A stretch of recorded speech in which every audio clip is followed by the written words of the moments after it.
The best way to predict the future is to create it. Peter Drucker. Time is precious, time is money, and this is the time for Money Talk on Atlantic Television Network. Good day, viewers, and welcome to a fresh episode of ATN Business on Atlantic Television Network, right here in the city of Port Harcourt. This is a network's medium of bringing the happenings in the economy sector of the society to our discerning views. This program is aimed at bringing to the doorstep of viewers the business, financial, and economic activities from all strata of society. Its delivery is accelerated through the various stock exchanges across the world, news about government economic activities, private sector business activities, laced with expert opinion, stakeholders analysis, and correspondence. Reconvenes Monday overnight.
Welcome back. Lagos State Governor Babajide Sanwo-Olu has commended Alore City, a new city in West Africa, for stimulating the economic growth of the state.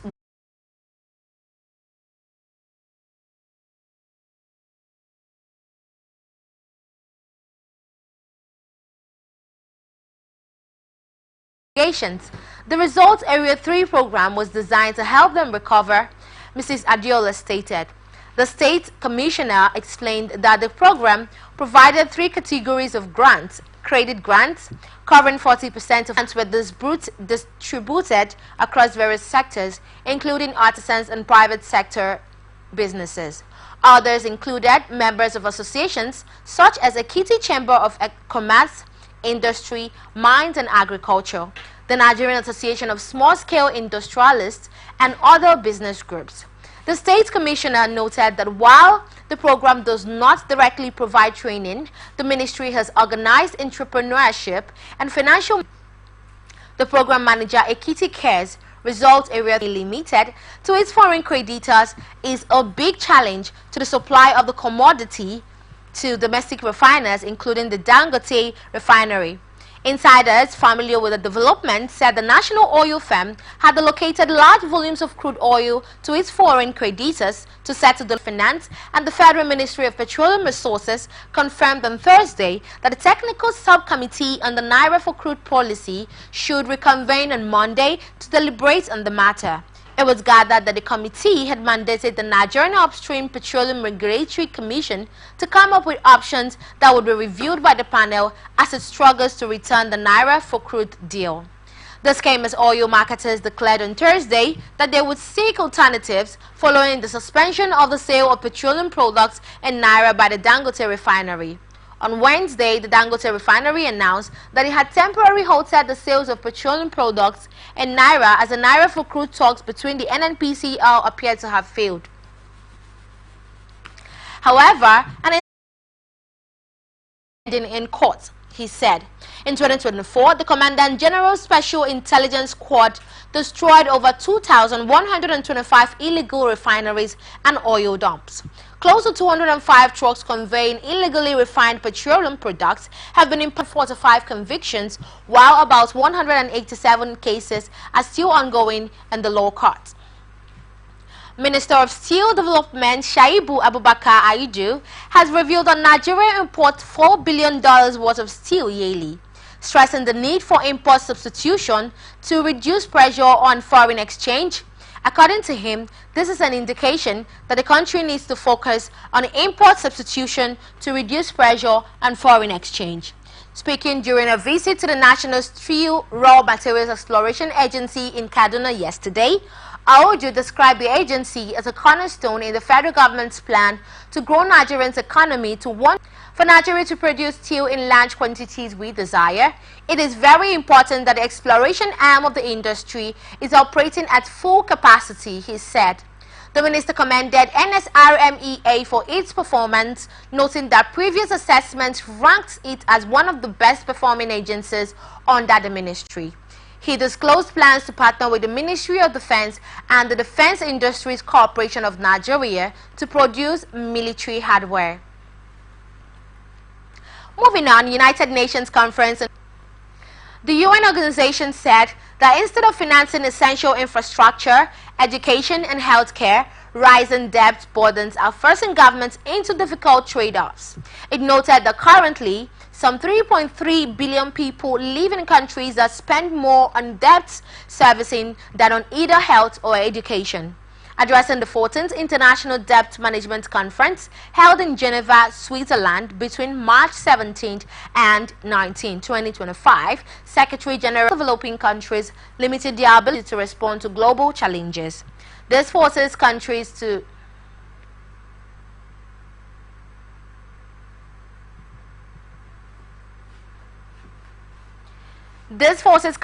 choose to default on their development in order not to default on their debt.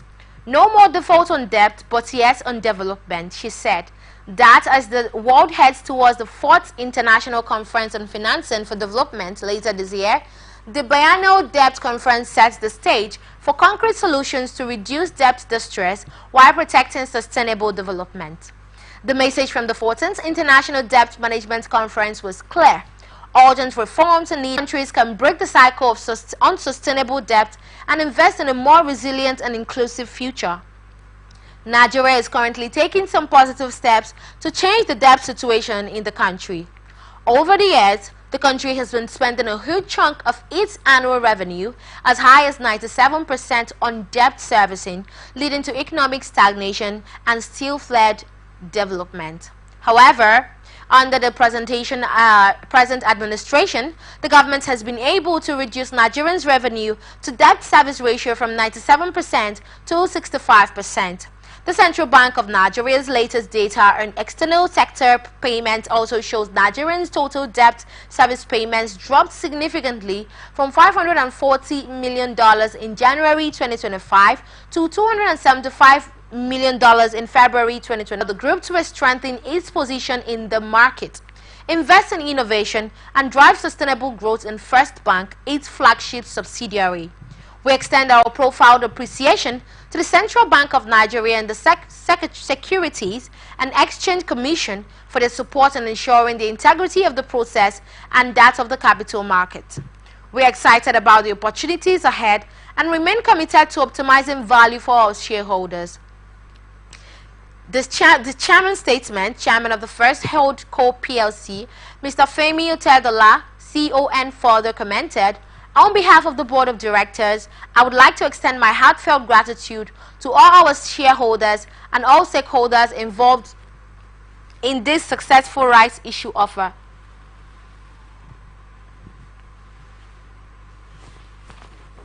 The strong participation is a clear indication of the collective belief in the First Holdco and its bright future. We deeply appreciate the continued support and partnership which enables us to embark on the next phase of growth. We also wish to acknowledge our regulators, the Central Bank of Nigeria, and the Securities and the Exchange Commission for their guidance and support throughout the process, ensuring that all procedures were transparent and in full compliance with the applicable regulations. In line with the overwhelming support and approval granted by the shareholders at the 12th Annual General Meeting of the company on November 14, 2024, the second phase of rising up of 350. We further solicit the support of all stakeholders in these regards, with terrorist bandits for protection. The military operation, which targeted economic saboteurs, led to the interception of 247,629 liters of stolen crude oil and 198,374 liters of illegally refined automotive gas oil. Troops also uncovered and dismantled an extensive network of illegal refining infrastructure. Among the dismantled assets were 36 crude oil cooking ovens, 42 dugout pits, 28 boats, 33 storage tanks, 65 drums, and 21 illicit refining sites. In addition, authorities seized various items used in the kidnapped hostages.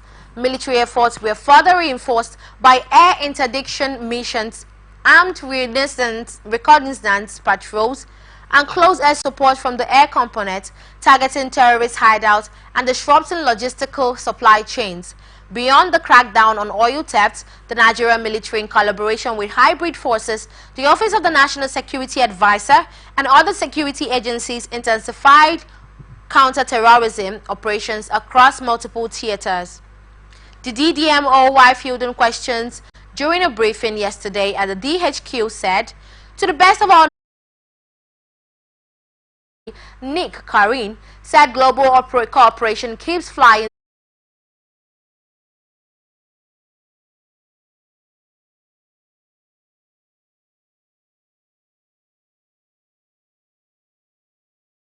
achievement for Russell Smith.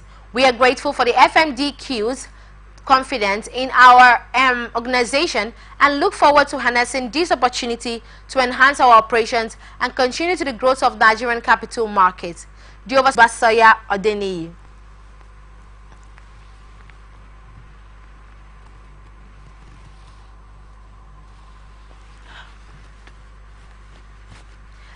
This clearly shows the market's trust in the company's strategic vision and operational capacity. We are glad about this milestone as it not only secures a short-term working capital needs for Russell Smith, but also sets the stage for further engagements within the broader 10 billion naira program. Cedra's involvement has been instrumental in ensuring the CP notes were listed on the FMDQ Security Exchange, enhancing transparency and liquidity for investors. Adeniji said, "This collaboration between Cedros and Russell Smith exemplifies the benefit of strategic partnership in driving innovative and sustainability in the energy sector," he said. Nigerian Brewery PLC has completed the acquisition of the remaining 20% minority stake in Distil Wines and Spirits Nigeria Limited, sealing its full ownership of the company. The strategic move, executed through a sale and purchase agreement with minority stakeholders Ekulo International Limited and Next International Nigerian Limited business. The acquisition follows the Nigerian Brewery's initial purchase of an 80% majority stake in DWSN in June 2024.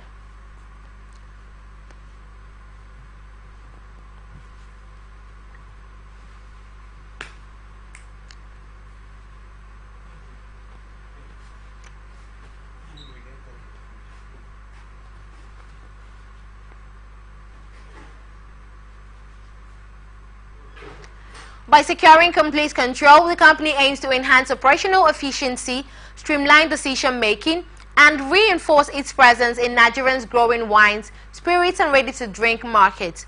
In a notice to the Nigerian Exchange Limited, Nigerian Breweries emphasized that full ownership would allow it to integrate DWSN operations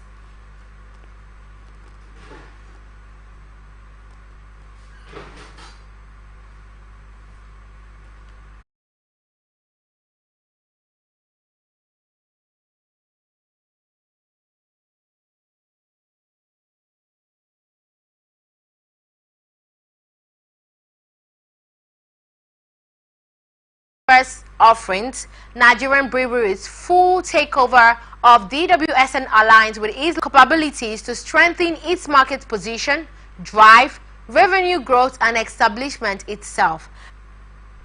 Moving on, NASD OTC Exchange PLC has strengthened its market position with the listing of 15,255,079,725 naira shares of Infrastructure Credit Guarantee Company at 2.43 per share. The listing, valued at 37 billion naira, has pushed the exchange total marketing capitalization to 1.95 trillion naira. The move underscores NASD's commitment to providing a platform for companies to access capital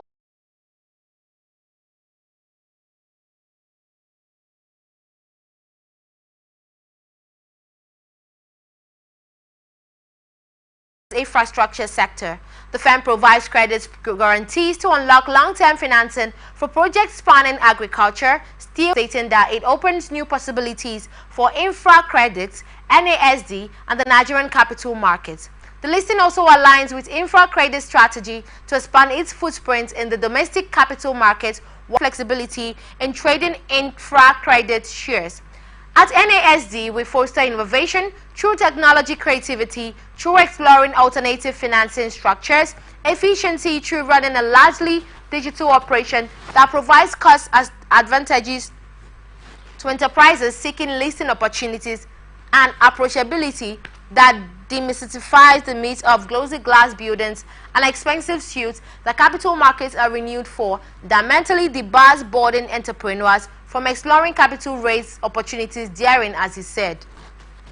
As NSCD continues to evolve, it serves as a bridge between the Nigerian capital market and the domestic economy, which currently holds only about 17% of the nation's gross domestic product. In contrast, South Africa's capital market represents approximately 333% of its GDP. The successful listing of infra credits reinforces NASD's growing reputation as a preferred platform for companies seeking capital, signaling further growth for Nigerians' capital markets.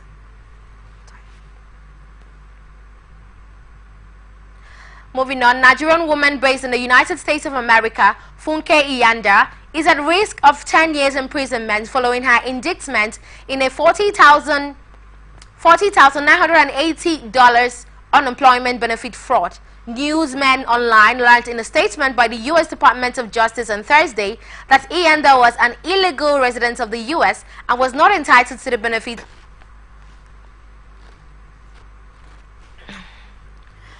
The suspect applied for the unemployment benefit scheme using another person's identity and received a sum of $40,998. The statement read, a Nigerian national residing in Pittsburgh, Pennsylvania, has been indicted by a federal grand jury in Pittsburgh on charges of theft of government property. The one-count indictment named Funke Iyanda, 43, with no U.S. status, as a sole defendant. According to the indictment, from May 27, 2020 to May 24, 2021, Iyanda prepared and submitted a false application and claimed for pandemic unemployment assistance benefits in the name of another person to the PA Department of Labor, for which Iyanda received approximately $40,980 in unemployment benefits, to which Iyanda was not legally entitled. These statements continued that if found guilty, the suspect could be sentenced to 10 years in prison and a fine of $250 US. It acknowledged that the suspect was considered innocent until proved otherwise by the court. The law provides for a maximum sentence of up to 10 years in prison, a fine of up to $250,000 US, or both. Under the federal sentencing guidelines, the actual sentence would be based on the seriousness of the offense and the defendant's prior criminal history, if any. An indictment is an accusation. A defendant is presumed innocent unless and until proven guilty.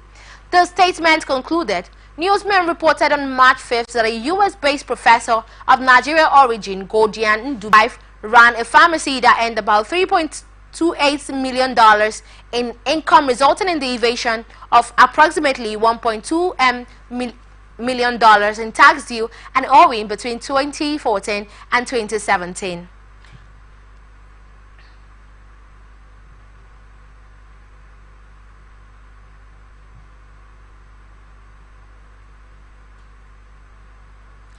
We will go on a break. When we return, we will look at the stock markets, FX markets, and what the exchange rate is today. Do not go away.